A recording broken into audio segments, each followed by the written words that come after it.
How do you do? They understood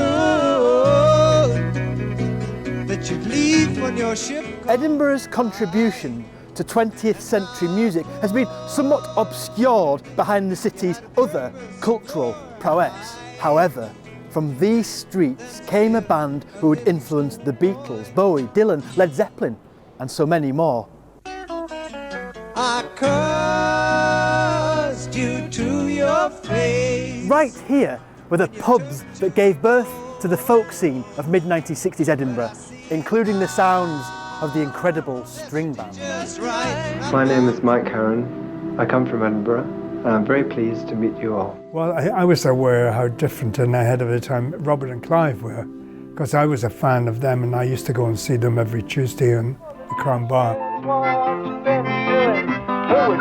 I first heard Robert and Clive in the Crown Bar in Edinburgh in the spring of 1965. I now understand that the Edinburgh in the early 60s was a remarkable place. I mean, I've learned that slowly over the years.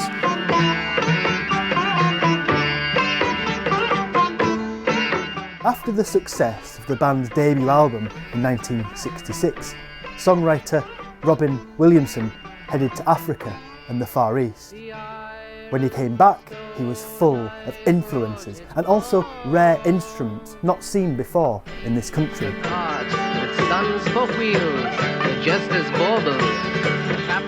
With fellow songwriter Mike Herron, a sound was created that simply had not been heard before. It was world music before the term was even invented. It was amazing. It was like they took Scottish folk music as if it had gone not only to the Appalachians, but also made a side detour to the Balkans and North Africa. And I just thought it was the most wonderful thing. Well, the sound of the string band was very much based on, I think, on two things. Mike's background as a kind of rock and roller in Edinburgh, and Robin's kind of back and forth to Morocco, picking up instruments and trying to bring those things together, along with Clive and his banjo playing. This is kind of all this mishmash of stuff, combined with the kind of Celtic stuff of Robin's and the kind of down-to-earth stuff of Mike's. And that kind of combination was unique. I mean, some of the stuff they wrote was completely off the wall and extraordinary artistically, I think, and people loved that. Sometimes songs are about things that have happened to you, or else they're songs that just kind of visit themselves upon you like dreams. They did what they wanted, and Mike and Robin were both very different types of musicians, and they were very, very creative. They were a huge band. I mean, people don't realise just how big they were. I became their producer and manager, and I felt that the folk circuit was not the right place for them. So I got them, spots opening for Pink Floyd and playing in psychedelic ballrooms in London and generating a huge following.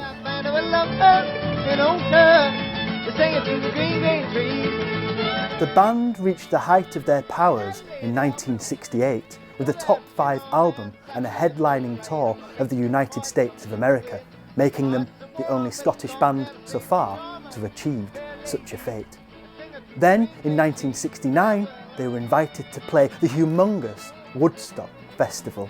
Being there was fantastic.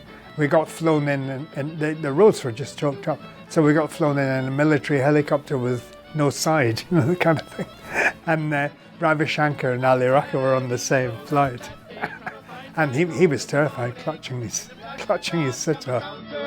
The band were very, very influential. There's Robert Plant and Jimmy Page who always mention the band when they're talking about that period. We were playing at Drury Lane once in London, and just before we went on, Mike said, Jimmy Page is out there listening. And I was terrified. The Beatles have been clear that they loved the Incredible String Band, and the Stones, certainly with their Satanic Majesties, they came and tried to sign the Incredible String Band to their label. When this is maybe written, I think the string band will be seen as being possibly one of the most extraordinary artistically bands that has ever existed. It was extraordinary. It was like nothing else. They were a band of the time. There probably could never be another band quite like the string band. Into the mid-1970s, the band's star faded.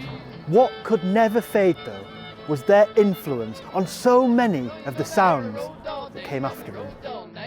Well, whether one likes it or not, everyone creates their own universe, you know, and that's really all I've done. Just create mine.